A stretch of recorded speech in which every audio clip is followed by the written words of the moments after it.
Imagine you've spent 30 years building an empire. You've outmaneuvered every competitor. You've survived the Great Depression. You've turned a novelty gadget into a multi-million-dollar industry. You're the most powerful man in American broadcasting. And then some engineer shows up at your office with a radio that sounds like God himself is talking directly into your ear. That's the moment David Sarnoff realized he had a problem. By the 1930s, David Sarnoff wasn't just successful. He was untouchable. He'd risen from a teenage telegraph operator, a literal immigrant kid sending messages in dots and dashes, to become the president of RCA, the Radio Corporation of America. He basically was American radio. If it had an antenna, Sarnoff probably owned a piece of it. His network, NBC, reached millions of homes. His stations were everywhere. His business was printing money. And the whole thing ran on AM radio. Now, AM radio sounds fine. It works. It gets the job done. But listening to AM radio is kind of like watching a movie through a frosted shower door. You get the idea. You catch most of it.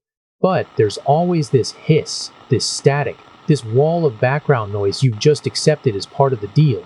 Sarnoff had built a billion-dollar business on that frosted shower door. And then, Edwin Howard Armstrong showed up with a window. Armstrong wasn't some random inventor with a garage and a dream. This guy was the electrical engineering genius of his generation. He'd already invented the regenerative circuit. He'd invented the superhet receiver, the basic design inside almost every radio built for the next century. He and Sarnoff were actually friends. Close friends. Which makes what happened next either more impressive or more tragic, depending on how you look at it. In 1933, Armstrong filed patents for something called FM radio, frequency modulation, and when he demonstrated it for the first time, the engineers in the room went dead silent. Not the polite, wow, neat gadget kind of silence. The stunned, jaw on the floor, what is this sorcery kind of silence. FM didn't just reduce static, it eliminated it. The sound was so clear, so rich, so impossibly clean that people thought the equipment was broken. One engineer reportedly picked up a glass of water during a demonstration because he thought someone in the room was actually pouring water. It was just the audio. Armstrong was so proud of this invention that he brought it straight to his old friend David Sarnoff. He set up a demonstration transmitter on the top of the Empire State Building, which RCA conveniently owned, and broadcast a signal across New York City. It was, by all accounts, incredible, and Sarnoff's response was to quietly ask Armstrong to pack up his equipment and leave. Here's the thing people miss when they call Sarnoff a villain. He wasn't twirling a mustache, he was running a business. A massive, complicated, enormously profitable business, and FM radio didn't just threaten to compete with that business, it threatened to make it obsolete. RCA had spent enormous sums of money building AM infrastructure. Their stations, their transmitters, their receiver designs, all of it was built around AM. And now his friend was standing there saying, "Hey, everything you built is basically the frosted shower door. I made a window." If FM took off, RCA would have to rebuild from scratch. Every station, every transmitter, every radio in every American home would need to be replaced. That's not a competitor. That's a controlled demolition.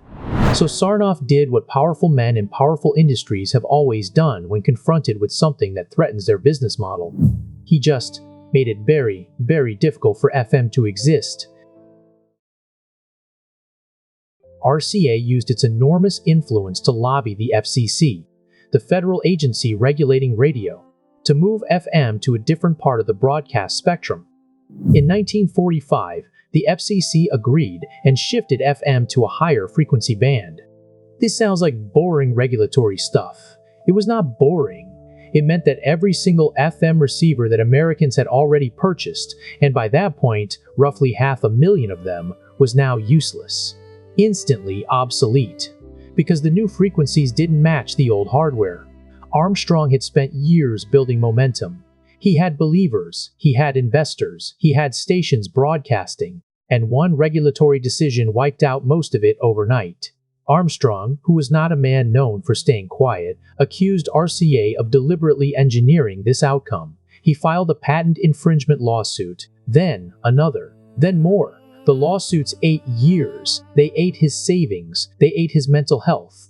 His wife, Marion, left him after a painful falling out during the legal battles. Armstrong was fighting an institution with essentially unlimited legal resources, and he was doing it mostly alone. He wrote Marion a letter apologizing, and then, in January 1954, Edwin Howard Armstrong walked out of a window on the 13th floor of his New York apartment. He was 63 years old. Here's the part that makes this story genuinely hard to sit with. FM radio became one of the most successful broadcast technologies in human history. The same crystal-clear audio that Sarnoff spent years suppressing eventually became the standard for music broadcasting worldwide. By the 1970s, FM had overtaken AM entirely. By the 1980s, AM was the afterthought. Armstrong's wife Marion spent the next 13 years fighting the remaining patent lawsuits on his behalf. She won most of them. FM is everywhere now. It's in your car, it's in your city.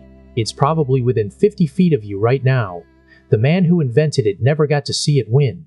The empire that AM radio built? Gone.